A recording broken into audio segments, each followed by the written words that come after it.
Rakyat Indonesia sering tertipu dengan gambaran Malaysia. Mereka anggap Malaysia negara maju. Namun pada hakikatnya, yang maju tu hanya KL, Selangor dan Pulau Pinang. Pergilah ke negeri lain. Kebanyakan warga Malaysia merasa senang saat melihat data perekonomian di negaranya. Dalam data tersebut tertera kemiskinan di Malaysia relatif sedikit, sedangkan jumlah penduduk miskin di Indonesia lebih banyak dibanding dengan di negaranya. Namun mereka lupa satu hal yang penting, bahwa jumlah orang kaya di Indonesia jauh lebih banyak melampaui Malaysia. Bahkan secara ekonomi, Indonesia memiliki kelas menengah dan atas yang sangat kuat. Meski angka kemiskinan lebih tinggi, tetapi banyak warga miskin di Indonesia masih bisa hidup tenang dan bahagia dengan solidaritas sosial yang tinggi. Sementara itu, kemiskinan di Malaysia lebih parah, sehingga membuat DPR Malaysia sedih hingga menangis.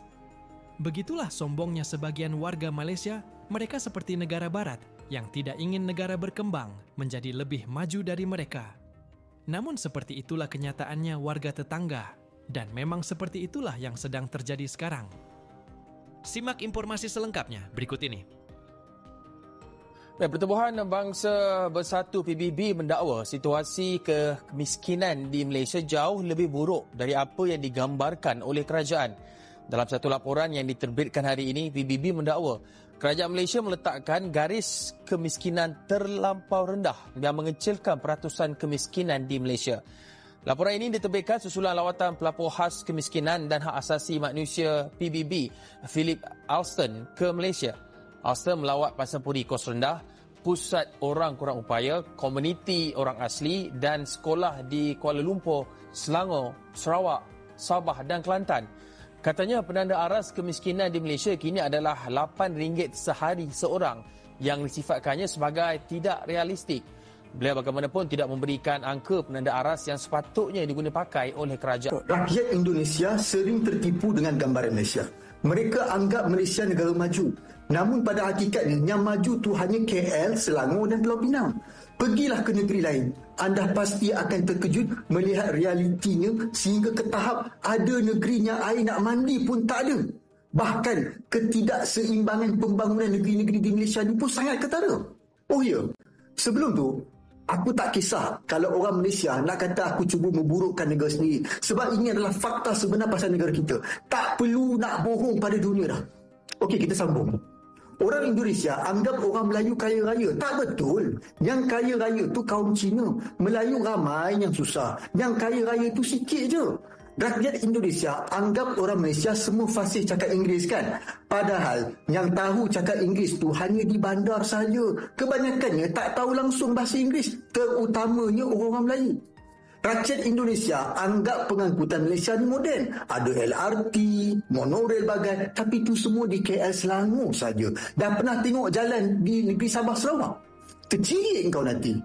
Rakyat Malaysia yang tonton video ni pasti marah kan? Tapi marah macam mana pun, jauh di lubuk hati anda akur ke semua poin yang saya kemukakan ini kan?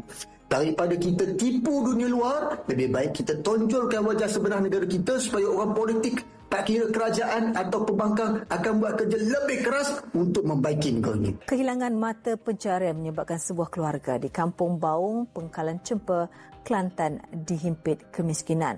Gagal mendapat bantuan kewangan daripada pihak berwajib, mereka sekeluarga ada kalanya terpaksa mengikat perut. Makan ubi kayu ganti makan nasi. Itu saranan yang di-Ketua Dewan Rakyat Tan Sri Johari Abdul sebagai alternatif sementara menunggu bekalan beras putih tempatan BPT selesai.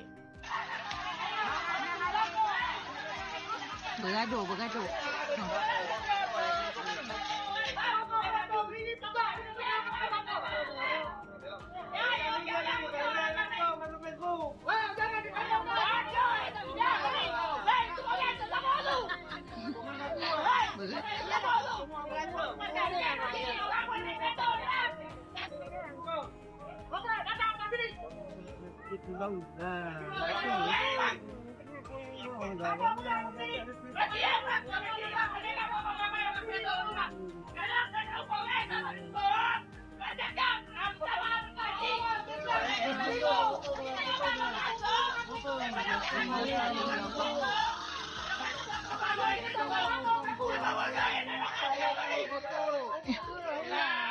Datuk tadi beritahu lah. Ambil gambar pula dia.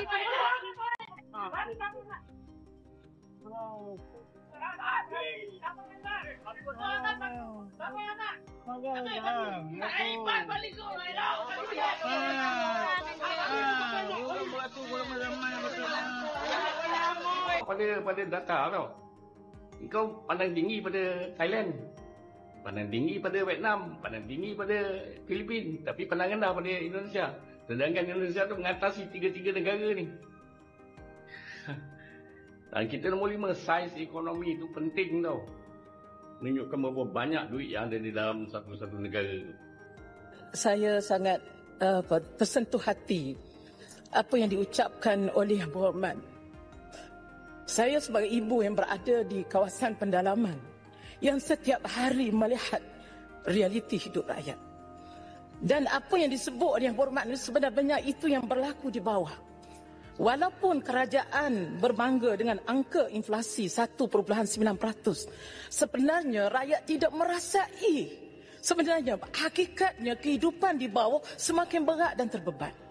Saya ingin merujuk kepada satu akhbar Metro yang telah dikeluarkan pada 24 Ogos 2024 yang menceritakan bagaimana kisah seorang wanita yang dijumpai tidak bermaya di Taman Indah Sungai Abong, Johor, di mana di sisinya ada jasad ayah dan jasad adik OKU yang sudah meninggal dunia kerana kelaparan. Apakah ingin kita lihat dalam negara kita ini ramai lagi rakyat Malaysia yang mati kelaparan? Ini adalah satu kezaliman kepada rakyat. Jadi saya ingin pandangan Yang Berhormat tentang isu yang sedang melanda rakyat hari ini. Rakyat soal mengapa mereka dibebankan dengan sekian banyak cukai.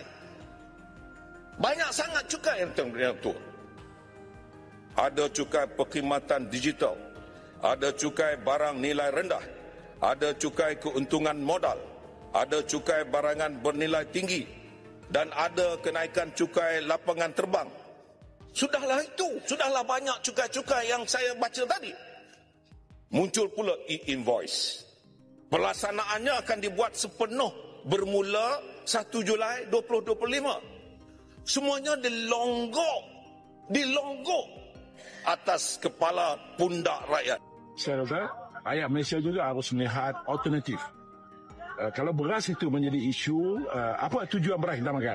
Tujuannya adalah untuk dapatkan karbohidrat, supply karbohidrat. Ya. Saya merasakan bahawa ada tak alternatif kebahagiaan lain sementara isu beras yang dapat kita ni. Contohnya saya pernah berbincang dengan beberapa MP dari Sarawak. Banyak MP Sarawak yang menanam ubi kayu.